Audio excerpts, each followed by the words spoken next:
Bem-vindo ao Leadercast, o podcast para quem quer saber mais sobre liderança.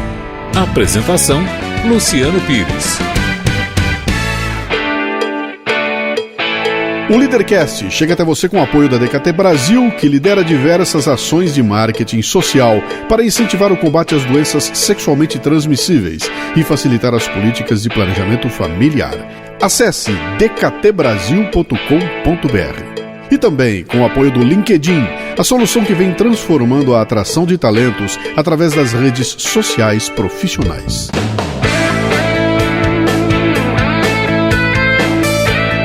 Mais uma edição do nosso Leadercast. Eu estou me divertindo de montão fazendo o programa, porque eu estou recebendo cada figura aqui. E o legal é que alguns são amigos meus, alguns eu não conhecia, outros se transformarão em amigos e assim vai. O sujeito que está aqui hoje comigo é muito especial. Eu conheci nessas nossas andanças de palestrante, dividindo o palco com ele. Cansei de ouvir as apresentações dele e de ver como era legal, que conteúdo interessante, que conversa legal. Daí a gente foi para uma amizade que está se solidificando, né? E quando eu pensei no Leadercast, na mesma hora veio na cabeça, eu tenho que chamar o Edu para ele vir aqui falar com a gente. Então hoje eu vou apresentar para vocês essa figura, meu amigo, né? Sim. Eduardo Carmelo, com a primeira pergunta que é muito profunda e exige um grande grau de inteligência para responder. Estou aqui. Quem é você? O que é que você faz? Quantos anos você tem? E por que é que você veio para cá? Vamos lá. Bom, eu sou Eduardo Carmelo, sou diretor da Entusiasmos Consultoria em Talentos Humanos. Eu tenho 46 anos e a Entusiasmos, agora em janeiro de 2015, fez 21 anos. Bom. Bastante, né? Opa. Eu trabalhei no Banco do Brasil durante 7 anos, conheci todo o sistema e percebi que eu tinha que ir embora daquela história, montar, com 25 anos, montar uma empresa. 25 anos foi a eu fui virada empreendedor de aos chave. 25 anos. Assim, com 24 eu montei a história, mas ela nasceu no dia 16 de janeiro, né, de 94. E a empresa hoje, na verdade, ela é uma empresa que trabalha com gestão estratégica. A gente faz esse projeto de mudança e para fazer esse trabalho de mudança você tem o planejamento estratégico e a gente cascateia, né, o nome técnico, desdobra a estratégia. Sim. Então a gente tem que cuidar da estratégia, cuidar da cultura e cuidar da liderança, que é ela que vai, junto com a equipe, operacionalizar essa transformação. Legal. E aí também, paralelamente, então eu divido uma carreira de consultoria e uma carreira de coach e uma carreira de palestrante, né, onde a gente se conheceu. Palestrante, né? Que legal. Essa é a escolha de todos os desempregados, né? Eu tô brincando, agora virou acabei de botar febre, né? Eu acabei de botar um post, cara. Saiu uma matéria tão infeliz, acho que foi no UOL, mostrando lá o menino do basquete lá, eu não me lembro o nome dele lá, Marcelo, sei lá quem era, dizendo fulano de tal, desempregado há 2 anos, ganha a vida fazendo palestra. Eu falei, puta, é isso agora aí. Queimou um filme, né? Quantos no Face não tá escrito lá o nome do cara e palestrante, né? Assim, palestrante terrível. Virou o sobrenome da história. Mas que legal, você então vira a chave aos 25 anos de idade. Pô, cara, isso é novo, é um garotão. Na verdade foi impensado, assim, sabe? Você fala, fiz uma estratégia, desenhei a história. Eu sabia que a minha área era a educação, eu trabalhei no banco em várias áreas e trabalhei no RH também. E a ideia de mexer com treinamento, na época, era treinamento mesmo, era uma coisa incrível pra mim. Eu saí do banco, pedi demissão, aí fui aprofundar, eu conheci Paulo Freire na área da educação, fiz todo um trabalho na área da educação e aí entrei na educação corporativa. A questão bacana é que eu tinha desenvolvido um projeto no banco e foi um maior sucesso, ia para Brasília e aí o meu gestor não deixou eu viajar. Eu pedi demissão. E 2 anos depois, o banco me chama para implantar esse projeto como consultor. Foi assim que nasceu a Entusiasmo, nasceu a consultoria. Legal. Mas então me fala uma coisa que eu acho muito interessante isso. Outro dia eu chamei a Daniela do Lago, ela esteve aqui batendo papo com a gente e a Daniela chutou o pau da barraca aos 23 anos de idade. Né? Quer dizer, é muito nova, cara. Você com 25 é muito novo. Outra coisa, 25 anos de idade. Trabalhando onde? Num banco. Trabalhei no Banco do Brasil. Cara, no Banco do Brasil, cara. Quer dizer, pô, é uma baita de uma solidez, um puto emprego. Tua vida estava resolvida se resolvesse ficar lá pro resto da vida, né? Nossa, você sabe que eu vim de uma família simples, então quando eu entrei no Banco do Brasil foi aquela alegria, né? Porque ainda naquela época já tinha. E eu literalmente chorei 3 dias para pedir essa demissão, porque era um PDV. O banco fez o primeiro PDV em 91. Sim, o processo de demissão e eu lembro de eu chorando. Aí liguei pra minha mãe falou, eu falei, mãe, eu vou. Aí meu pai foram super legais, assim, vai, a gente apoia, suporte, tá? Me deram um puta suporte emocional. E aí eu saí, mas era insano nesse sentido, porque imagina, com 25 anos entrando numa carreira de consultoria ainda, né, as pessoas duvidavam muito, né, um moleque jovem falando em liderança, mas sabe que foi, pintou, correu e rapidamente... Então, o que é, rapidamente? Qual é o time frame? Eu estou perguntando a você o seguinte, quem está nos ouvindo aqui, eu não sei quem é, mas eu tenho uma vaga suspeita, né? Tá nos ouvindo gente que está empregada e está bem no emprego, tem gente que está descontente, quer sair do emprego, tem gente que quer empreender, tem gente que quer tomar decisões na vida, e eu acho que muita gente que nos ouve aqui está querendo dar um passo diferente. Perfeito. E está com medo disso. E é natural, sabe? Natural, uma mudança dessa aí é natural. E eu gosto de explorar essa questão de você, evidentemente, esse medo surgiu, e você olhou e falou, cara, e agora, cara? Chuta o pau da barraca ou não, né? Quais foram os elementos que te ajudaram a fazer? Eu acho que tem uma coisa muito importante que você falou, o seguinte, eu tive o suporte da minha família. Puta, isso é fantástico, fantástico. Mas independente disso, tinha alguma coisa te empurrando, dizendo assim, vá. O que era isso, cara? O que era... Bom, eu acho que para mim foi sempre essa questão de saber que eu podia ajudar as pessoas dentro da organização. Eu tinha essa facilidade de... Eu sou um educador, né? Eu fui sacar isso quando eu conheci o Paulo Freire mesmo. Mas assim, no banco eu era que ensinava os processos, eu era que fazia as histórias, tal, assim, e eu entendia que eu facilitava essa jornada, essa curva de aprendizagem de todo mundo. Mas tá com algum problema, chama o Edu. O Edu ajuda a ensinar a resolver essa história. Numa determinada área do banco, que era a plataforma, e tem a retaguarda, né, que a gente trabalhava com os caixas, era alta performance, a coisa tinha que sair às 4 horas, tal. Então eu sempre tinha essa habilidade de resolver os problemas, né? Quando eu saí e fui prestar esse trabalho de consultoria, isso ficou muito fácil. Então, cada cliente que eu ia trazendo, eu tinha como marca essa questão do chama o Edu, que o Edu resolve, o Edu ensina direito, o Edu aprende. Então, eu tinha essa ideia de poder fazer as pessoas alcançar os seus resultados. Era isso que eu Quer dizer, você já tinha uma visão clara... Você já sabia que tinha habilidade para isso que você queria fazer. Dizer, não foi necessariamente um salto no escuro, né? Foi um salto na medida em que eu saí e não tenho clientes ainda, né? Exato. Mas você já sabia o que queria, já tinha habilidade, já tinha desenvolvido isso, que também é um grande fator. Claro que assim, olhando, o que me ajudou muito foi quando eu peguei o primeiro cliente, que foi o Banco do Brasil, eles tinham o que a gente tem lá, os grupos de RH, um network. E assim, eu peguei o primeiro no Banco do Brasil, no segundo mês eu já estava no Unibanco, no terceiro mês eu estava no Nacional, na época do Banco Nacional. Se você falar que eu planejei isso, mas eu sinto que foi encontrar pessoas importantes que poderiam indicar meu trabalho, claro, pela segurança que ele dava. E porque você estava resolvendo um problema deles. E porque eu estava resolvendo um problema, que era uma coisa rápida. Que a gente, muito legal. Hoje, que é louco, né, que a gente estuda proposição de valor para o cliente, a gente estuda Lean, tudo isso, continua sendo a mesma coisa. Mas né? Eu sempre brinco com os caras, eu conto a história do meu avô, né? Meu avô veio de Portugal com 9 anos de idade, com uma mão na frente, veio com um primo dele, que os pais mandaram ele de lá porque ele morava num lugar que não tinha futuro nenhum. E botaram ele num navio, ele veio pra cá pra ficar em casa de amigos em Bauru. Cara, Bauru em 1915, bicho, era o velho oeste, né? E ele chegou lá com uma mão na frente e outra atrás, e de repente ele cria a vida dele a partir do nada, e quando ele morre com 102 anos de idade, ele criou um baita de uma família gigantesca. Ele fez acontecer, mas eu brinco dizendo o seguinte, que era meu avô lá em 1900 e nada, e 20 qualquer coisa, ele tinha uma padaria em Bauru. E naquela padaria que ele estava trabalhando lá, ele estava no balcão trabalhando, chegava de manhã, o seu Oswaldo aparecia na esquina. Quando o seu Oswaldo chegava na padaria, já tinha a média com pão e manteiga e uma cachaçinha ali do lado. Sabe o que é isso? Customer Relationship Management. Exatamente. Nós pagamos um caminhão de dinheiro hoje para conseguir ter de volta aquilo que o meu avô tinha naquela época.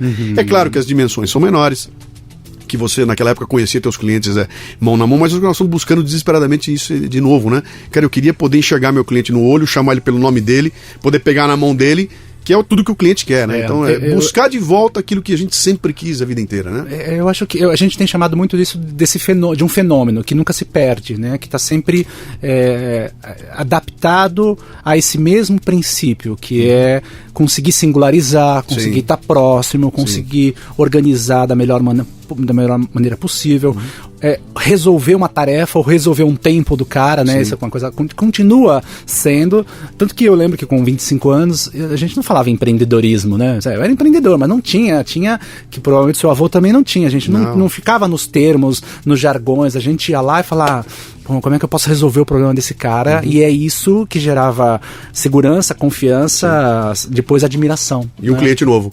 e o cliente novo. E o cliente novo que vem pela frente, né? Que legal, muito bom, muito bom. Mas é claro que parece que não parece fácil, não. Ao longo em 6 anos, desde que a Entusiasmo nasceu em 94 até 2000, a gente fez praticamente 3 mudanças de posicionamento estratégico, porque a gente veio como uma empresa de treinamento, depois eu entendi que tinha que ser, não era olhar só a equipe, tinha que olhar a liderança. Sim. Então a gente se reposicionou para a liderança, depois eu entendi que era estratégia, e a gente se reposicionou para a estratégia. Sim, eu acho que isso é uma coisa difícil, porque foram 3 mudanças meio que drásticas, e que eu vejo que não é todo mundo que aposta nisso, porque sofre, é difícil e é arriscado. E é difícil de vender, cara. O cliente não paga estratégia, ele paga a tática, ele consegue enxergar um livro e pagar pelo livro, ele enxerga um treinamento e paga pelo treinamento. Quando você chega e fala, eu quero discutir com você estratégia, ele não consegue botar preço nisso, né? E aí que está o grande valor. Quer dizer, o valor em si vamos definir para onde nós vamos. Depois a gente constrói o navio e faz acontecer, mas essa decisão é que devia ser a coisa mais valiosa, né? Bom, você sabe que o nosso programa aqui, a base dele é discutir liderança, porém eu não quero falar da liderança em si, mas eu gosto de falar de gente que faz acontecer, né? Legal. Mas puxando esse termo da liderança aí, eu sempre faço para todo convidado o mesmo comentário para ouvir o que ele tem a dizer. Vamos lá.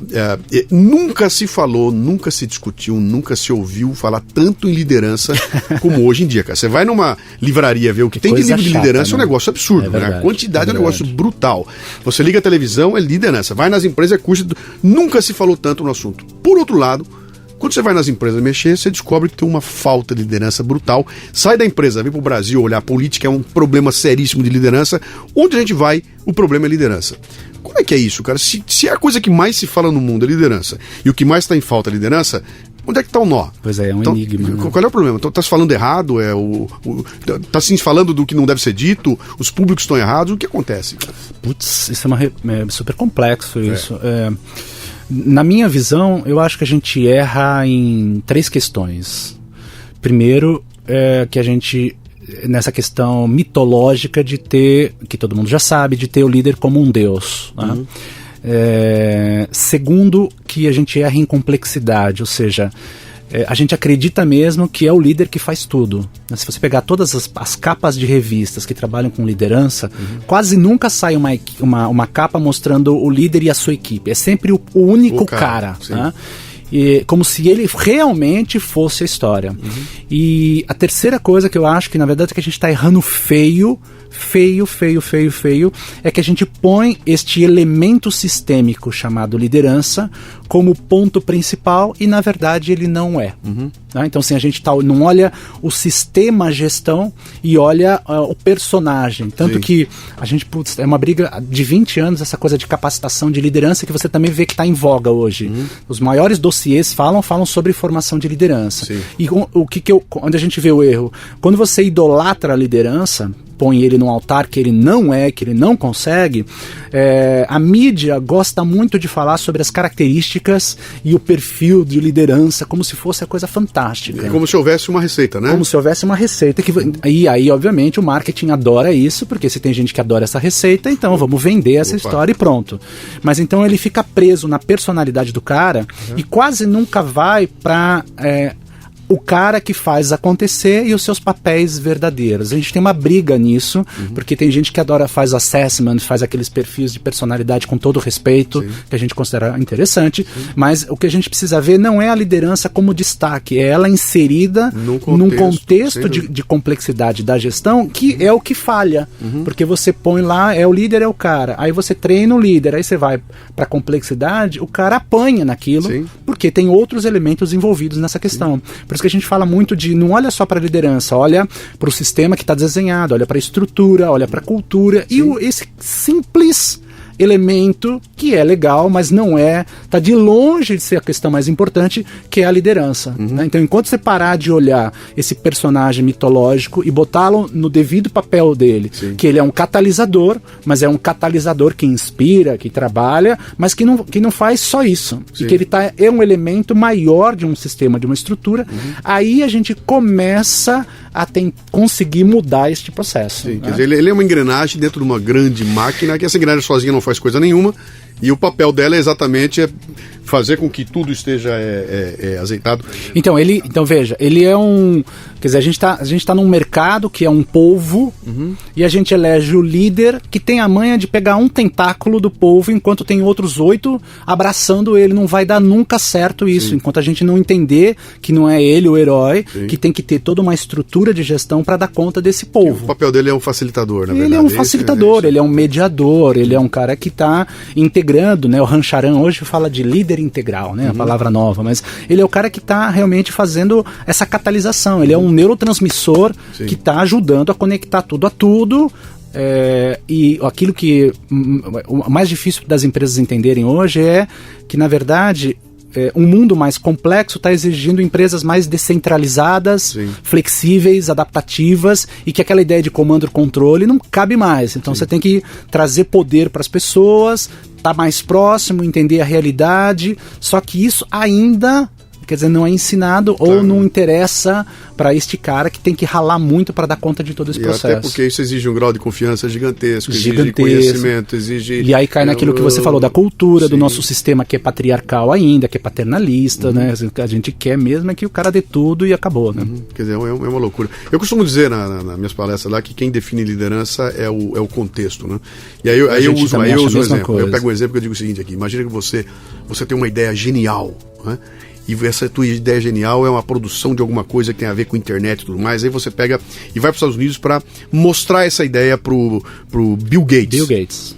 E quer que o Bill Gates compre aquela ideia quer dizer, o Bill Gates é o cara que seria o melhor sujeito para liderar esse teu projeto, que é um projeto de internet fantástico. Então, nesse momento, o Bill Gates é o teu líder. Aí o Bill Gates gosta e vem com você pro Brasil para discutir o assunto aqui. Vocês vêm no avião, dentro do avião está lá o cacique Raoni, sentadinho no avião. E vocês estão vindo para cá, o avião tem uma pane e cai na selva amazônica. E sobram 3 pessoas no avião, vivas. Você, Bill Gates e o Raoni no meio da selva amazônica. Quem é que você quer que seja o líder? Raoni. Claro. Virou Raoni. Porque o contexto mudou completamente. Qual é o lance do líder verdadeiro? Ele tem que sacar isso e falar, nesta hora aqui, cara, o cara que tem que conduzir é o Raoni. Então, e eu vou usá-lo porque ele tem todos os predicados que eu não tenho aqui. Isso é incrível, é o que você vê muitas startups fazendo. Quer dizer, em singularidade a gente fala isso, né? Cara, não tem as 10 práticas de liderança, né? Não tem o líder, o que ele deve ser. Tem um contexto definido, com habilidades precisas, com projetos claros, com desenvolvimento para aquele processo, e esse é o líder que tem que estar lá. O cara que tem mais proximidade e é mais apto para fazer isso, ele domina, né? A gente, há tempo atrás a gente falava de autogestão, hoje em dia voltou essa ideia de autogestão, né? Tem um cara chamado Kirkpatrick que fala assim, vamos acabar com a liderança. Acabou, né? Uma ideia do Gary Hamel também, que ele dizia, primeiro vamos demitir todos os líderes, porque ter muito líder custa caro, ter muito líder gera burocratização, ter muita camada não dá celeridade para o trabalho. Aí você fala, genial, fantástico, né? Vamos trabalhar com quem é habilidoso nesse processo. Mas a gente ainda está séculos e séculos atrasados, pensando nessa ideia de que quem conhece melhor pode orientar. E mais que isso, né, Edu? Quer dizer, houve um momento em que chegou numa situação de conflito. Alguém tem que tomar uma decisão na hora do conflito. E não vai ser o grupo, 20 pessoas, que vai conseguir tomar em consenso aquilo. Alguém vai ter que falar, cara, espera um pouquinho, agora eu assumo a responsabilidade, vamos adiante, entendeu? Nesse momento tem que ter alguém para tomar a decisão. E isso é que eu não consigo enxergar. Por mais que você fale, o grupo toma a decisão, não, o grupo não vai conseguir. Porque o grupo sempre vai pelo mínimo divisor comum. Vamos fazer um consenso? Vamos. Qual é aquela coisa que menos prejudica todo mundo? Talvez não seja a melhor coisa. Talvez seja aquela que o consenso levou, mas o consenso, cara, não é o caminho, né? Precisava ter alguém falar, desculpa, eu vou assumir a peteca, a responsabilidade é minha, é nesse caminho que a gente vai, né? E nesse momento é que surge essa figura do líder pro bem e pro mal. Ele pode escolher do lado errado e arrebentar tudo do lado certo, mas pelo menos você não ficou parado na discussão ali. Né? Eu vejo que a dificuldade hoje é o que se fala pouco também na liderança, nesse sentido do cara que assume o risco, do cara que peita, do cara que tem... Eu estou usando termos jargões, mas culhões. O cara que tem culhão, o cara que tem accountability hoje, né? O cara que pega a responsabilidade.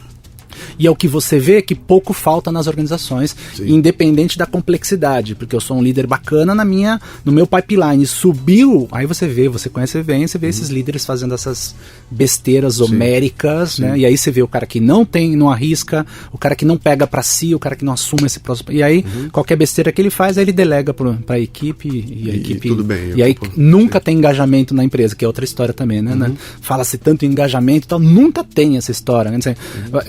Você fala muito disso, eu adoro, assim, a produtividade é pífia, que medo, essa coisa da produtividade baixa que a gente tem, a liderança deixando a desejar, uma galera reclamando que nem o quê, mas também não conseguindo fazer nada a respeito, né? A gente fica nesse meio que cheque de como fazer a empresa rodar, tentando articular todos esses processos para que a gente possa efetivamente fazer alguma diferença. Legal. Você fazer essa diferença, olha o grande gancho. Você lançou um livro há um tempo atrás chamado Gestão da Singularidade. Vamos falar um pouquinho dessa questão de singularidade. O que é? Define isso pra gente. Defino. Singularidade, para a filosofia, por exemplo, é justamente a diferença que te define. Ou seja, eu sou singular quando eu sou diferente, eu tenho a minha causativa, eu expresso justamente a diferença que eu sou. Na física, singularidade significa um momento único. Os físicos usam para falar aquele exato momento antes do Big Bang, ou seja, é um momento único que a gente não sabe o que é, o que vai acontecer. Então tem antes da física e agora tem pós a máquina, né, o computador. Quer dizer, que é um cara muito legal chamado Raymond Kurzweil, que fala sobre singularidade tecnológica. Ele fala assim, a evolução da tecnologia é tão grande, tão acelerada, né, que em 2029, por exemplo, nós vamos ser híbridos, nós vamos ter nanorobôs curando um monte de coisa e resolvendo um monte de coisa na gente. E aí é justamente esse mundo onde as regras que a gente conhece não vão valer muito, a gente vai ter que aprender um novo processo.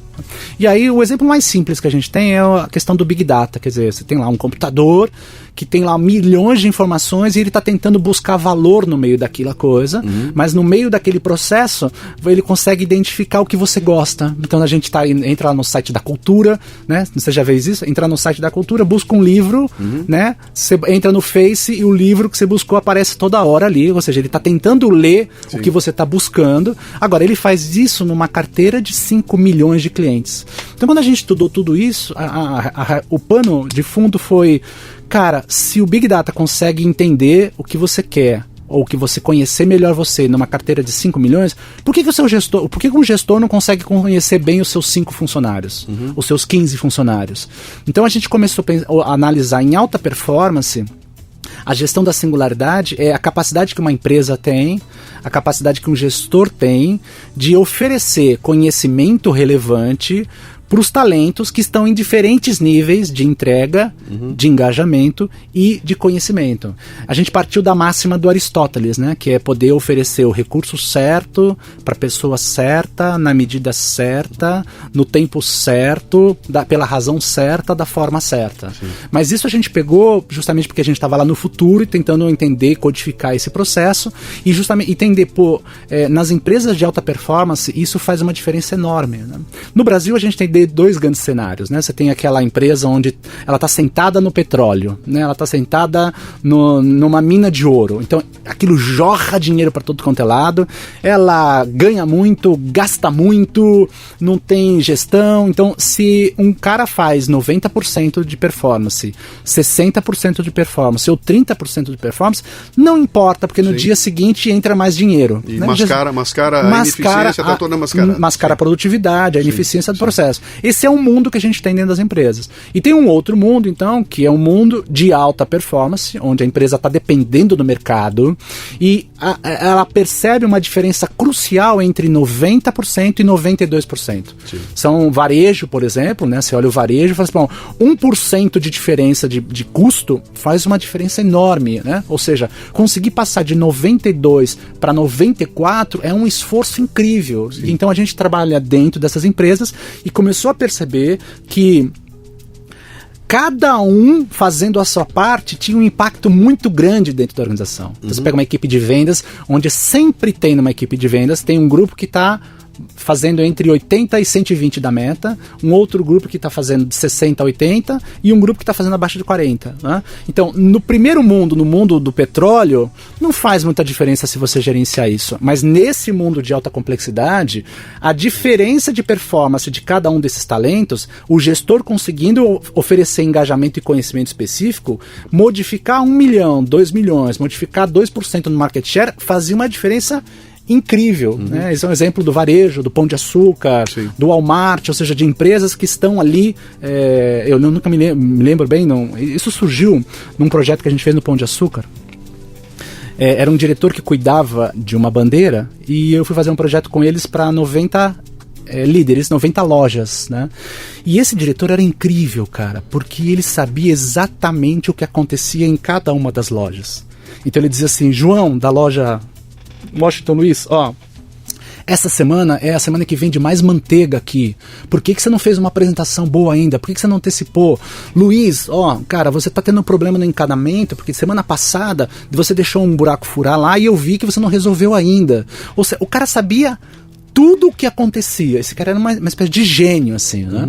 E eu falei, cara, como é que o cara consegue organizar isso? E a gente foi pegar essa ideia de como você conseguir oferecer conhecimento, fazer uma investigação mais profunda para mudar esse valor da manteiga, para mudar aquela coisa que aparentemente é simples, mas é um detalhe que faz a diferença no negócio, sim, de 90%. Então eu passei 5 anos estudando gestão da singularidade e trabalhando essa metodologia. A gente criou um modelo e aí 5 anos depois, em 2013, a gente conseguiu lançar o livro, que tem essa ideia central. Você tem uma empresa de alta performance onde você não pode ter o luxo de ter 10 caras trabalhando e 3 enrolando e 2 fazendo mais ou menos, e todo o trabalho fica na mão de 2 ou 3 resilientes, caras fantásticos, e porque eles fazem muito bem, ninguém precisa fazer mais nada. Não dá para ter esse luxo, não dá para ter essa antimeritocracia no processo. Sim. Então, como é que o gestor se apropria? Então, aí é a ideia do líder que se apropria desse trabalho de transformar a estratégia em ação e cuida e organiza cada um dos seus talentos para que eles possam trabalhar de uma maneira bem harmônica, mas também para que a gente possa explorar no bom sentido, potencializar cada um desses talentos dentro do seu estágio, claro. Que legal, cara. Que trabalhão, que coisa fantástica. No começo as pessoas ficam meio estranhas, assim. Então, quer dizer, quando eu vou na gestão pública, todo mundo acha que eu sou louco, porque parece que está muito na frente. Mas quando eu vou no Pão de Açúcar, quando eu vou na 3M, eles meio que dão risada. Quando eu vou na IBM, os caras falam, legal, isso a gente já sabe fazer, né? Sim. A gente trabalha com isso. Quer dizer, as empresas que estão muito antenadas, rápidas, assim, elas consideram este processo e querem esse processo porque elas conhecem muito da sistemática tecnológica, mas não conhecem tanto de comportamento humano. Sim, que né? é onde o bicho vai pegar. E as mais inteligentes entendem que tudo isso tem a ver com aprendizado acelerado. É isso que elas querem, entendeu? Assim, quem aprende melhor o cenário e consegue captar isso, consegue cada vez mais se posicionar de uma forma diferenciada. Quem são os seus clientes? Você deu uma série de nomes aí de grandes corporações e tudo mais, e o que automaticamente me joga é o seguinte: o Edu trabalha, ele entra pelas áreas de RH, das grandes empresas, dos grandes clientes, de marketing. São grandes empresas. Como consultoria nós temos um tipo de cliente, como palestra nós temos outro, e obviamente nós temos também clientes que consomem essas duas atividades.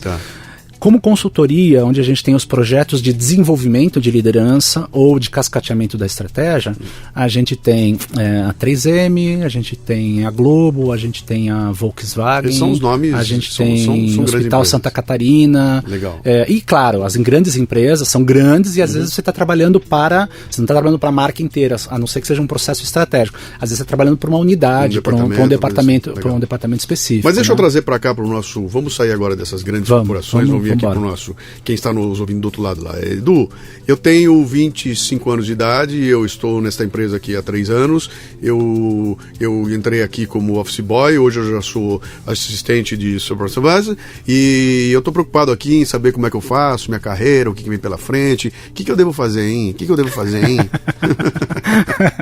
Pô, que coisa, né? É um mundo muito complexo mesmo, assim. O que a gente tem... Nossa, a pergunta é que você pensa em fazer, né? O que eu vejo, eu vejo os caras a geração Y que está assumindo liderança hoje, né? Esses caras que eu vejo, assim, a coisa mais próxima que eu vejo, assim, o mundo nos últimos 4 anos desenhou um mundo belíssimo para esses caras, porque eles são bacanas, porque eles são rápidos, porque eles são potentes, e 4 anos depois, 2014, eles estão percebendo que esse mundo não é do jeito que foi desenhado, né, da forma que foi desenhada, e que ele está num mundo onde tem uma porrada de gente trabalhando e correndo e fazendo melhor do que ele, e ele toma um susto porque no primeiro momento ele, isso aqui não tá bom, eu troco de empresa, depois eu troco de novo, e ele percebeu que trocar 4 vezes já não tá ficando muito interessante, assim. Há algum tempo atrás isso foi endeusado, né, que isso era foi assim, tem mais é que trocar. Eu pessoalmente não consigo entender, porque eu fiz uma carreira de 26 anos na mesma empresa, né? O pessoal me fala, você ficou parado? Eu falei, não, a última coisa que eu fiz foi ficar parado, porque eu vivi processos de mudança lá dentro que eu posso dizer que eu fiquei 5 anos em 5 empresas diferentes, embora fosse na mesma razão social, né? Mas o que me manteve lá foi o fato de eu estar mudando e fazendo e pintando e bordando. Eu fiz loucura lá dentro, né? Mas quando eu olho o pessoal dizendo, cara, troque, mude, eu falo, cara, pera um pouquinho, eu não sei se isso é tão bom assim. A gente tem... Sempre tive a pulga atrás da orelha, falando, pera um pouquinho, eu não sei se isso é positivo. E foi vendido durante um bom tempo como alguma coisa positiva. E agora você levanta uma lebre interessante, quer dizer, em 2014 surge uma realidade e o cara percebe que o mundo não é bem assim e não vai ser.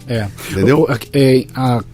3 anos ou 4 anos atrás, quando a gente endeusava esses jovens, a gente tinha essa pulga atrás da orelha, mas não tinha como comprovar isso. Somente o tempo, 2014, que agora mostrou. Por quê? Porque você troca, a gente não sabe exatamente por que você troca, muitas vezes é por R$200, R$300, muitas vezes é porque você também não dá conta da pressão que acontece e é mais fácil trocar, mas o que acontece é que você, ao trocar, você não ganha profundidade de conhecimento nem posicionamento no seu lugar. Você não consegue subir, porque quando você troca praticamente pelo mesmo nível que você está, e isso não garantiu para a maioria das pessoas, não garantiu um conhecimento técnico ou metodológico que faria esse cara então subir ou se despontar. Sim. É claro que tem os resilientes lá, os 15% de nego que fareja o mercado, entende o mercado e aí começa a trazer soluções para esse processo. Mas a maioria, né, caiu um pouco nessa cilada de você era o legal e agora você está percebendo que você não é legal, tem um monte de gente fazendo a mesma coisa, tava na hora de você assumir um cargo de liderança e você tá com 29 anos ainda não assumiu, não conseguiu. E descobriu que o mundo não é tão justo quanto você pensava que seria. Né? E aí, meu caro, a questão é cola no Luciano Leite, cola em caras bons que estão trazendo a realidade, cola em gente, vai estudar, vai ler, vai ouvir tudo que você pode ouvir dentro de uma área para você.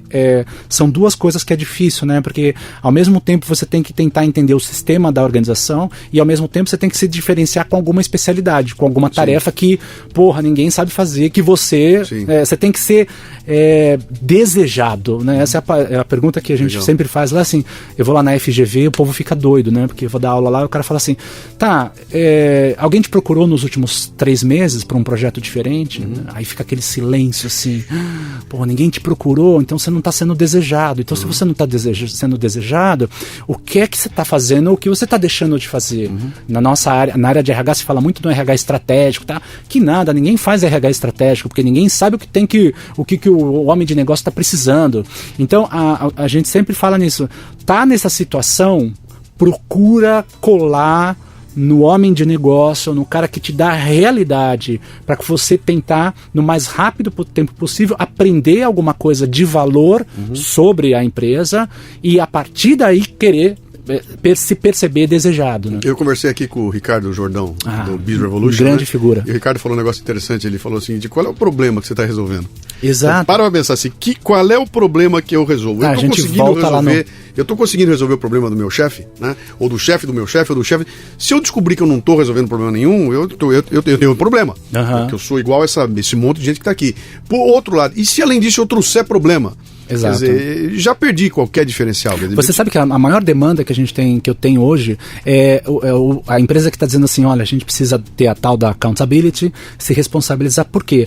Porque o cara traz o problema e não traz uma solução, ou ele se justifica. E aí você fica pensando, gente, em qualquer camada hierárquica, você tem esse tipo de comportamento, que é o cara que se justifica e não corre atrás. Eu lembro de uma história do Ricardo, que é um cara que eu aprecio e respeito muito. Num dos posts que ele tinha, ele diz assim, você tá reclamando, porque ele é todo, né, forte, assim, tá reclamando da vida, ninguém te faz nada, ninguém tem nada. Sabe o que você faz? Faz o seguinte, sai na rua e lava a sua calçada, varre a calçada, faz alguma coisa de útil. Você tá varrendo, daqui a pouco alguém vai te ver você fazendo alguma coisa diferente e vai te contratar, né? Mas o Ricardo sempre faz esse trabalho bom, né? De assim, vai fazer alguma coisa. Cara, pensa. É muito legal essa história. E essa ideia, né? O cara tá reclamando, vai varrer a sua calçada, a calçada do outro, aí do outro, amanhã você tá limpando alguma coisa. Eu peguei uma viagem minha no Nordeste, eu peguei uma vez um taxista, que foi um sujeito interessantíssimo, cara. Aquelas você é palestrante como eu, você sabe como é que acontece. De repente, eu tô com horário pra ir pro aeroporto, eu pego um taxista e fala, me leva pra dar uma volta. E nesse me leva pra dar uma volta, você acaba conversando com o cara e de repente você encontra figuras incríveis. Eu peguei um lá no Nordeste, não me lembro se era Aracaju, onde era, um senhor, e escrevi um artigo sobre ele depois, né? Ele me contou a história da vida dele, que o cara é analfabeto, vem do interior, foge de casa, porque falou, se eu ficasse aqui eu ia morrer no meio do mato aqui. Eu fugi da minha casa com 9 anos e cheguei na cidade grande, lá em Aracaju, não me lembro onde era.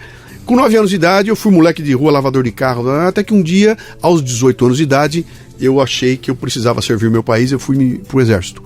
Olha só. Falei, mas por quê? Ele falou, não, porque era meu dever. Quem te ensinou isso, cara? É meu dever. E quando era moleque, eu mexia nos carros, eu aprendi a dirigir, então eu cheguei lá e eu fui o cara que foi dirigir o trator lá no negócio do exército. Eu tava lá e meu negócio era o trator. Cara, eu tratava o trator como se fosse parente meu. Eu polia o trator. Todo dia eu dava banho no trator, eu lavava o trator ficava um brinco. Aí um dia o comandante chegou, me viu e foi lá falar comigo, que história é essa aí, cara? Mas o que é assim? Ele falou, não, pô. E o cara ficou tão impressionado com o jeito com que eu tratava o trator, que me contratou para ser o motorista dele. E eu falei, mas eu não posso porque eu não tenho carteira. Ele, nós vamos dar um jeito. E ele dá um jeito que faz com que eu tirasse uma carteira especial do Exército e eu virei motorista da família dele. E blá, blá, blá. Daí fui visitar o Brasil inteiro. Hoje eu tô aqui, casei, etc e tal. Então, eu me lembrei desse lance aí, porque você fala, cara, qual foi o diferencial da vida desse cara? Foi tratar bem o trator. Sim. Né? Sim. Eu dirigi o trator e eu deixava o trator lindo, até que um dia alguém viu. E esse cara fez toda a diferença limpando o trator. Né? Na minha experiência diária eu vejo isso, é quase incomum, é quase singular mesmo você ver um cara fazendo ao mais. A gente, não sei se a gente aprendeu essa coisa no Brasil de fazer o mínimo necessário, sim, sabe? Da coisa de, aquilo que você faz é a tua receita, o que você faz além disso é o futuro. Então eu tenho conversado com os jovens, assim, e o que eu posso falar é justamente isso, cara, e estuda o teu gestor, estuda a tua empresa, estuda o teu cliente, olha para alguma coisa que ele não está olhando, foca na tarefa, né? Tem os caras de inovação sempre estão falando isso, né? Assim, ó, cara, o seu trabalho é olhar e ver que esse cara, como é que eu posso melhorar a tarefa dele, como é que eu posso ajudar na complexidade da tarefa, como eu posso diminuir o tempo, ou como é que eu posso resolver o problema dele em termos de tempo. Eu tenho que olhar para o que gera burocracia e que gera dor no gestor ou no cliente. Este foco que eu acho que você vê quando os resilientes, os caras que estão fazendo, é isso que eles estão trabalhando. É nisso que eles estão trabalhando. Esse é o cara que eu quero comigo na minha equipe, pelo amor de Deus. Esse é o cara que eu quero. Eu quero. Eu vi numa empresa agora, o RH assim, então, mas a gente está com um problema aqui, porque também o nosso gestor veio para trabalhar e ele não diz o que a gente tem que fazer. Claro, é tarefa do gestor fazer isso, mas por que você não foi correr atrás? Sim. Por que você não foi buscar, cara? Tem tanta coisa para fazer, então eu sinto essa falta. Uma vez eu vi uma entrevista muito legal, que era um questionário sobre produtividade e eficiência, né? E lá no meio do questionário tinha uma pergunta, e depois teve uma entrevista com o cara que botou, e a pergunta lá dizia o seguinte, ele estava perguntando se você é uma pessoa eficiente ou não. E uma das perguntas se colocava, você está numa situação em que de repente você viu que não tem o que fazer. O que é que você faz? Você procura o seu chefe para perguntar o que precisa ser feito, você olha para o amigo do lado, etc e tal. E a resposta certa que o cara falou não está aqui em nenhuma delas, porque a resposta certa é a seguinte: se a pessoa é eficiente, ela nunca está numa situação onde ela não tem o que fazer, né? Sim, porque ela vai descobrir, ela vai atrás. Sim. E as pessoas têm a mania de achar o seguinte, cara, a primeira coisa é, eu vou sair desse lugar aqui, porque esse lugar é uma merda. Essa empresa aqui é um saco, é muito ruim, eu vou trabalhar na outra que é muito melhor, antes de examinar o que tem lá dentro, cara. Outra coisa, eu já tô aqui, cara, eu já conheço, eu sei como é que é, eu vou crescer aqui dentro. E o que eu conheci ao longo da vida, de gente que saiu e depois se arrepende, cara. Não, porque eu achei que lá era melhor e eu vi que era igual. Mas também é porque a gente vende Google, ambiente Facebook, os jovens ficam vislumbrados, acho que é isso que é a vida. Os moleques ficam vislumbrados com essa ideia que agora entra uma coisa que essa coisa tá me pegando de uma forma. Essa coisa da felicidade, da empresa ter que oferecer felicidade, da empresa ter que oferecer tudo. Quer dizer, a gente está mudando um paradigma de empreendedor, seja fora ou... E a gente ainda tem esse ranço de esperar a empresa. É uma condição paternalista ainda. Assim, uma coisa que eu mas vejo até todo totalmente. Mas a gente comentou isso no começo, você falou, passou pela minha cabeça aqui, de imaginar o seguinte... Isso tem muito a ver com a cultura do brasileiro, né, cara? Porque aqui é o seguinte, se Deus quiser, São João não quis, vou rezar pra fulano, o meu chefe vai dar, alguém vai resolver. Precisa ter um salvador da pátria, senão a coisa não acontece. O Brasil perdeu de 7-1 porque não tinha no time um cara que comandava e mandava fazer, etc e tal. Eu falei, cara, até quando, né? Nós vamos ter que esperar um salvador. De repente, o salvador é você. Né? Então, sou eu que sou o cara. Porque se eu não levantar daqui e me mexer, não vai chegar um cara aqui e vai me entregar de bandeja essa indicação. Mas isso tem tudo a ver com aquele conceito velho de fábrica, né? Sim, eu tô num lugar que mede tudo, tem alguém mandando fazer alguma coisa, eu tô sendo medido, eu tenho que baixar custo e tenho que ganhar dinheiro, né? Mas eu acho que vai além disso. Né? Isso aí é uma engrenagem, né? É que é difícil a gente mensurar essa coisa do tempo voltando de novo, né? Quando você pensa hoje, o sistema de gestão que a gente tem, olha, e quando você vê, por exemplo, esses novos modelos despontando, que são as startups, que são os pequenos gigantes, que são essas pequenas empresas onde os caras estão voando, eles entenderam que a grande sacada é a gestão do conhecimento, então eles aprendem mais rápido, eles prototipam mais rápido, eles põem os produtos mais rápido, é uma dança de gestão do conhecimento ali incrível, e esses caras estão voando baixo, né? O sistema deles é completamente desse sistema de gestão que está obsoleto, mas quando você fala em obsoleto no Brasil, você vai dizer o quê? Eu vivo, um dia eu estou na 3M que está em 2022, você está na IBM que está em 2050. A mentalidade dos caras estão no que a gente está dizendo.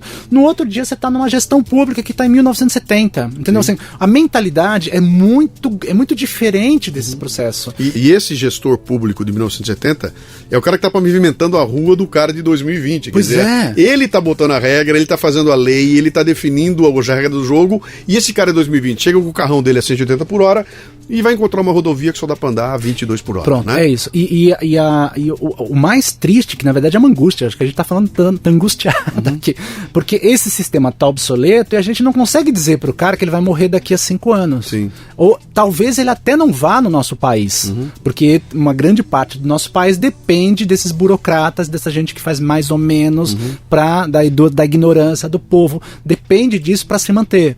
Mas é uma angústia agora, para a molecada, o jovem às vezes caiu nesse sistema obsoleto e aí ele também não sabe o que fazer, porque uma parte dele gosta disso, né? Assim, a parte que diz assim, negão, seguinte, né? Não tem mais líder, você é o líder, agora tu tem que saber do negócio, agora tu tem que projetar a sua própria meta, você vai fazer o seu próprio orçamento, se você precisar de mim eu tô aqui para te ajudar, mas eu não vou passar a mão na cabeça, se você errar a consequência, é isso, ao mesmo tempo que é bacana, assusta a garotada, claro. Assusta, o cara fala, porra, peraí, vou voltar aqui, a mesma coisa. Eu adorei os benefícios, mas essa história de responsabilidade não é meu. Eu não vim aqui eu vim aqui para aprender, eu vim fazer estritamente aquilo que eu fiz. Aquela ideia do jovem, né, que quer liberdade total, só precisa que o pai pague a mensalidade dele de tudo da vida dele, né? É uma coisa que não casa nesse novo mundo. Sim. A gente está indo num mundo cada vez mais fluido, num mundo cada vez mais... Quer dizer, nós estamos nesse mundo. O que é difícil mesmo é a galera perceber que isso vai... Eu sempre acho que nesse meio termo, você fala, nossa, eu tô ficando obsoleto. Eu mesmo falo, eu tô ficando obsoleto em algumas coisas. E não dá pra acompanhar, né? Não dá pra acompanhar, claro, mas assim, você fala, já podia estar fazendo isso, já podia estar fazendo aquilo, já podia organizar, né? A gente tava falando de toda essa questão do podcast mesmo, né? Quer dizer, o primeiro de liderança, né? Olha a questão incrível que a gente tem, a oportunidade de conhecimento que a gente tem no podcast. E tem gente que nunca ouviu falar em podcast. Pode o quê? Tem gente que não sabe o que é, não sabe como instalar, não sabe para que serve isso. Pergunta se está no rádio, né? Sim, isso aí. Em que rádio que tá? Deixa eu falar um negócio legal aqui que você chamou minha atenção. Na hora de escolher as duas empresas que estão com a cabeça em 2020 e 2022, Você falou IBM e falou 3M. As duas quase quebraram outro dia. As duas chegaram à véspera de fechar as portas, porque foram atropeladas e tiveram que apanhar, sofrer um processo terrível de reinvenção, de mudança. Se você pega a IBM de hoje e compara com a IBM dos anos 80, 90, não tem nada a ver.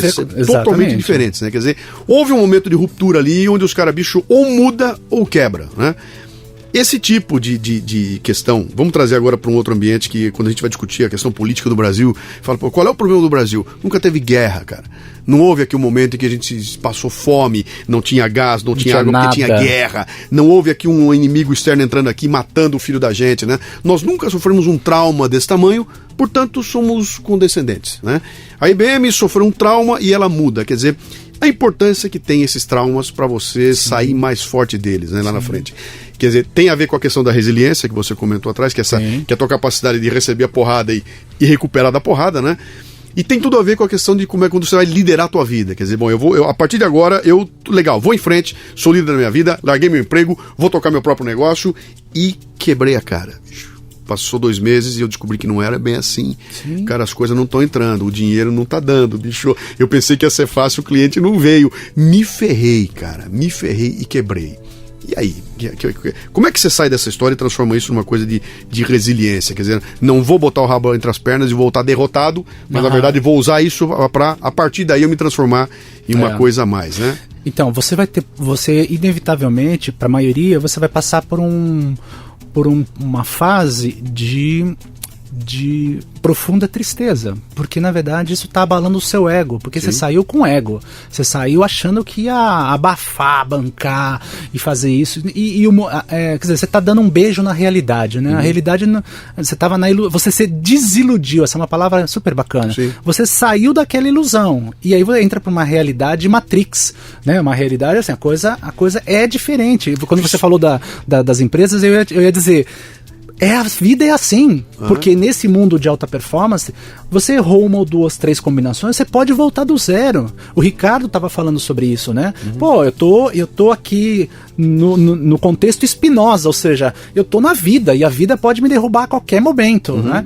Mas então, quando acontece desse processo de você fracassar, vamos assim dizer, você vai ter essa fase de você vai ficar triste, vai ficar mal, vai achar que você é uma porcaria, que você não sabe nada, e depois você vai ter que respirar profundamente, né? Muito bem. Eliminar o seu ego e dizer assim, ok, tira o ego de lado aqui, vamos achar um amigo, vamos achar um profissional do caramba e vamos reconstruir, vamos olhar exatamente as 12 coisas que a gente deixou passar, que a gente não fez. Porque se você tem um processo, consegue ter um processo mais racional do que aconteceu, que é importante você ter, não dá para se apaixonar nesse sentido, você vai conseguir perceber as falhas. Falou, cara, eu fiz o projeto para o cliente, mas não fiz do jeito que ele queria, eu fiz do jeito que eu imaginei que seria legal. Ele não me deu a resposta em 20 dias, eu também não liguei para ele o que aconteceu. Aí quando ele fez o processo, eu consegui perceber que o que eu achei que era fantástico, ele não queria, e eu não soube customizar o trabalho para ele, né? Eu achei, não tinha fluxo de caixa para fazer. Eu sempre digo que é uma reflexão sobre o erro. O erro aconteceu, agora eu vou parar tudo e vou olhar para ele e vou entender o porquê que esse erro aconteceu. Quando eu não faço essa reflexão, eu não aprendo com o erro. Eu não vou aprender. Não aprendo nunca com o erro. Né? Então, se eu estou apaixonado, se eu não sei fazer essa reflexão racional, o que vai acontecer é que eu vou culpar alguém, eu vou culpar o cenário, eu vou culpar alguma história e não vou conseguir aprender no sentido de aprender no contexto literal da palavra, é modificar um comportamento. Se eu fizer a mesma coisa, eu não vou acontecer.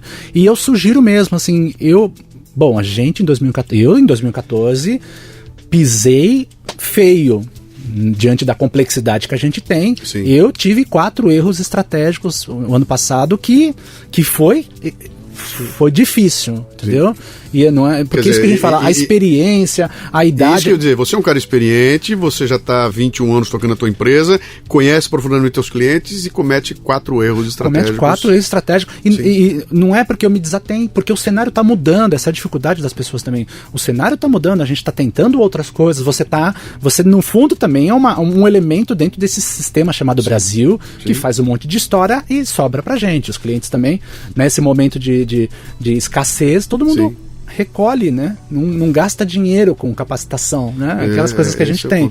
Mas então, a gente errou. Quer dizer, normalmente o passo tradicional é dizer assim, não, tá tudo bem, tá tudo certo, a gente fodão, tá tudo bem. Nada, a gente errou feio. Então como é que a gente respira fundo e rapidamente conserta essas escolhas para voltar rapidamente no posicionamento. Em resiliência a gente fala muito sobre isso, né? Olha as escolhas certas e conserta rapidamente as erradas. Assim você aprende no processo, racionaliza e devolve para o mercado mostrando aquilo que em tese deveria acontecer, e os seus clientes vão olhar, ver que você amadureceu e você tem de novo a chance de acertar, né? De ter a chance de ter ele como cliente novamente. Edu, você circula nesse teu papel, esses teus dois papéis, o papel como consultor, o papel como palestrante, você circula pelo Brasil inteiro, de cabo a rabo. Você como consultor, eu entendo que você entra no intestino das empresas e vai ver tudo que há de ruim, você aprende isso aí. Como palestrante não, você passa por cima, né? Você passa rapidamente, conhece ali e vai embora. A gente costuma dizer o seguinte, como palestrante eu semeio. Sim. Como consultor, eu vou aro, ajudo a ver, percebo se colheu, se não colheu, o que está errado, o que tá, para conseguir fazer colher lá na frente. Legal. É mais trabalhoso, mas você tem essa sensação de ver a árvore crescer. Sem dúvida. Mas o que eu quero colocar é o seguinte, você nesse processo, então você está passeando por vários segmentos de atividade, está visitando uma série de empresas e tem uma visão do Brasil que uma pessoa comum que trabalha todo dia ali no banco, trabalha na empresa, não tem. Porque ela não, simplesmente não é porque você é melhor ou pior, é porque você está viajando e está entrando nesse processo. Está assistindo isso aí, né? Essa tua capacidade de navegar por essas empresas, experimentar com elas os problemas, que visão que ela te dá de Brasil, cara? Quer dizer, é diferente daquele Brasil do Jornal Nacional, que você liga à noite e vê aquela coisa pavorosa, horrível, que não vai dar certo. É diferente desse Brasil que você assiste passeando no dia a dia na realidade dos teus clientes? A gente já fez essa reflexão com uma única empresa, porque hoje em dia eu costumo dizer assim, não dá para dizer uma marca boa, né? Sei lá, não dá para dizer que a Globo é a Globo, você não avalia mais a marca, porque dentro de uma única empresa você tem vários departamentos que às vezes são completamente diferentes. Você tem as ilhas de excelência e você vê aqueles departamentos patronalistas, assim, uma coisa incrível, né? Quando isso se expande para o Brasil, eu acho que também fica muito difícil você fazer uma análise genérica disso. Eu consigo fazer essa análise mais próxima do que eu vejo, quer dizer, hoje eu vejo níveis de maturidade. Eu acho que para mim funciona melhor assim. Então eu vejo gente resolvendo problemas incríveis. Num outro momento eu tô lá vendo o cara que não sabe nem fazer, não sabe o que é BSC, né? Não sabe o que é PDCA, não sabe as questões mais simples de gestão, né? Mas é muito difícil fazer essa análise para mim, porque no meio desse cenário incrível que a gente tem sobre a água, por exemplo, né, tem empresas ganhando milhões com inovações em água. Né? Quer dizer, a gente vai voltar de novo para aquela primeira questão. Quer dizer, você tem gente se perdendo porque não entendeu o cenário, e você tem gente triunfando porque se antecipou, que é a ideia da resiliência, se antecipou aquele cenário, viu um problema de água e criou um projeto incrível que vai poder abastecer esse processo. Deixa eu melhorar a minha pergunta, então vou deixar ela mais fácil para você responder, né? A visão que você tem do Brasil nesse ano de 2015, que nós estamos aqui agora, que é um ano que começa... Cara, eu nunca vi um janeiro tão intenso na minha vida, cara. Era dia 20 de janeiro, eu falei, parece que o ano já acabou. Exatamente. Porque o que aconteceu foi uma coisa louca. Você falou da água aí. A água não era parte do nosso dia a dia, não se discutia esse assunto, e de repente em 6 meses é o nome do jogo e só se fala nessa questão, né? Mas tudo isso cria, e esse janeiro aqui foi pesado, para criar uma visão pessimista, uma visão que está todo mundo preocupado, está se retraindo, onde você olha os números estão complicados, né? Que é essa visão que eu tô aqui como um brasileiro sentado recebendo isso tudo quanto é lado. E aí tem a outra visão, que é essa que eu coloquei para você, quer dizer, você está indo e vendo as empresas no seu dia a dia. Você consegue ter uma visão mais otimista do Brasil como um potencial, como um país onde dá para crescer, etc e tal, ou mais pessimista, ou de acordo com essa visão de que, cara, tem um baita problema, a gente não sabe onde vai chegar, é muito perigoso, retraia, fica quietinho, não faça barulho, porque você tem que sobreviver a esse ano e ao ano que vem, né? Como é que você vê isso? Nós, na Entusiasmos, a gente desenhou um cenário pessimista para 2015, né? E isso nos assustou positivamente, porque nesse primeiro trimestre, janeiro, fevereiro e março, praticamente duplicou a demanda de trabalho da gente. A gente tá feliz porque, nossa, a gente não esperava. Por outro lado, a gente está dizendo, a gente continua atento, todo o dinheiro que entrou segura, sabe? Segura para ver se até o final do ano vai ser assim. Sim. Eu tive recentemente com o Gianetti, Eduardo Gianetti, e com o Ricardo Amorim. E eles desenham uma coisa meio triste mesmo. Quer dizer, eles dizem que começa a melhorar em 2016, né? Então tem esse contraste, quer dizer, eu tô bem atento, não tô esbanjando nada, mas eu preciso reconhecer que tem um Brasil começando a investir, diferentemente de 2014. Sim. Né? Tem um Brasil tentando... É que não dá para dizer o Brasil, esse é que eu estou tentando explicar. Sim. São tantas empresas, são tantos nichos, né? O Ricardo falou de nicho. Então você vai olhando diferentes cenários nessa questão. Eu sinto quem está sofrendo muito são as grandes, mas as pequenas empresas, a gente entrou num projeto de software, de aplicativo que... perspectiva dessa história dá sucesso e a gente talvez ganhe o que a gente nunca ganhou em 20 anos agora para acontecer. Uma loucura. Nesse momento, neste exato momento. Que é aquela história de você encontrar oportunidades, né? No momento que existe. Se nós vamos ter um baita problema de água, talvez existam enormes oportunidades com a questão da água, né? Pra gente, a gente olhou para mim e foi assim, ó, 2015 é um ano, a gente tem um lema, é o ano da prontidão. Assim, apareceu o projeto, a gente vai trabalhar, a gente vai... O ano passado, o que a gente fez em 2014? Enquanto não aparecia projeto, a gente semeava. Eu ia falar isso pra você agora. A gente semeou. Eu ia falar exatamente isso. Você falou, você perguntou a mim, o que você fez em 2014? Eu falei, cara, eu plantei muito. E eu acho que talvez eu consiga começar a colher alguma coisa em 2015, né? E eu tenho essa sensação, eu não sei, você também é um pensador. Às vezes a gente tá pensando, tá trazendo coisas novas e parece que ninguém tá ouvindo, assim. Você fala assim, tô fora do tempo, ninguém tá ouvindo, tá todo mundo preocupado com questões menores. Sim. De repente aparece...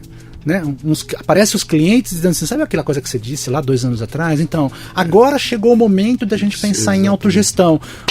Você pode fazer um projeto para... Agora, nesse trimestre, por exemplo, apareceram 4, 5 projetos neste sentido. Né? Então, que dá essa ideia do planta que uma hora colhe. Né? Estamos vivos e a vida está acontecendo o que você não pode fazer agora é desistir. Né, mas o que eu te confesso é isso. A gente está tendo uma boa surpresa com o Brasil, justamente porque...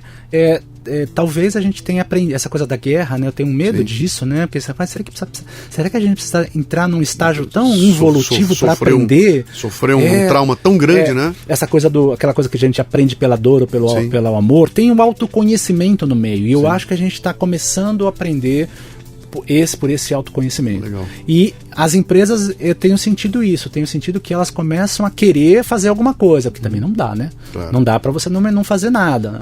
Mas está sendo um ano super de boas surpresas. Estou com os 22 dedos cruzados aqui. 22 que tem 2 a mais. Eu quero botar 10% a mais aí, que é para garantir, né?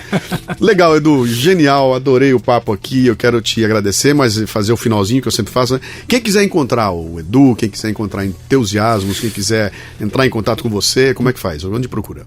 A nossa empresa chama Enteusiasmos Consultoria, um nome chato, né? Podia chamar PIN, Oi, Pum, alguma coisa bem simples. E não é um entusiasmo fácil de escrever. Não é um entusiasmos, é ENTHEUSIASMOS. Então você tem os enteusiasmos.com.br. Mas para ficar muito fácil, você digita no Google Eduardo Carmelo com 2 L's. Tá. Aí imediatamente cai na Enteusiasmos e vai cair na rede, né? Nas redes sociais. No Facebook, legal que você tem lá. Hoje eu trabalho bastante no LinkedIn, no Facebook. Sim. A gente posta diariamente questões lá. Legal. Que é a oportunidade da gente estar oxigenado e atualizado nesse processo. Legal. E obviamente as empresas podem procurar lá o site da Enteusiasmos, conhecer os temas que a gente tem e estamos sempre de portas abertas para ajudar nesse processo de desenvolvimento e aprimoramento profissional. Te agradeço, assim, do fundo do coração por você estar aqui na primeira temporada do Leadercast. Pode me chamar sempre. Mas eu vou chamar mesmo, cara. Pode a gente tem muita sempre. Conversa para levar adiante aqui. Passa rápido, né? Agora isso aqui passa rápido. Mas eu te agradeço aí. A gente está com um projeto legal que é o fazer desse momento de reflexão aqui pegar aquilo que você conhece, entendeu, e trazer aqui e distribuir para as pessoas, que eu acho que é aí que mora o valor, né? O valor está naquelas coisas que você aprende ao longo da vida e que registra e deixa passar para frente para as pessoas. Essa é a missão do Leadercast e te agradeço de montão. E também parabéns pelo seu trabalho. Eu acho que obrigado. Você, o Ricardo Jordão, tem essa contribuição incrível de fazer as pessoas pensarem, de sair desse automatismo, de saírem dessa normose, né? Assim, quer dizer, por mais que num primeiro momento pareça ofensivo, agressivo, né? Provocativo, mas assim, eu acho que isso está dando, essa coisa que eu te falei eu acho que isso está dando muito certo. As pessoas estão realmente cansando desses marqueteiros, desses messiânicos, né, de autoestima, e estão buscando um pouco mais gente que pensa. Eu acho que a razão vai conseguir dar esse espaço para a gente trabalhar, dar a volta por cima, construir novos negócios, fazer as coisas crescerem. Parabéns pelo Leadercast e agradeço imensamente pelo convite. Pode contar sempre comigo. Um grande abraço.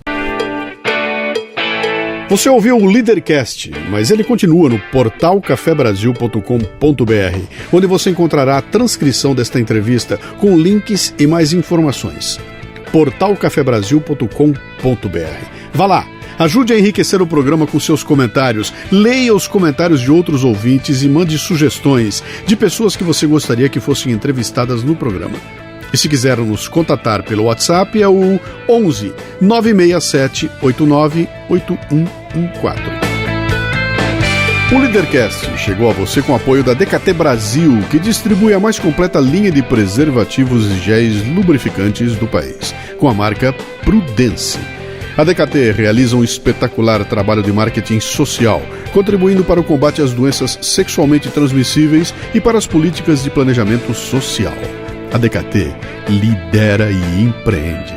Acesse dktbrasil.com.br. E o Leadercast também chega com o apoio do LinkedIn, a solução que vem transformando a atração de talentos através das redes sociais profissionais. Agende uma demonstração gratuita dos serviços para atender suas necessidades de recrutamento em br.talent.linkedin.com.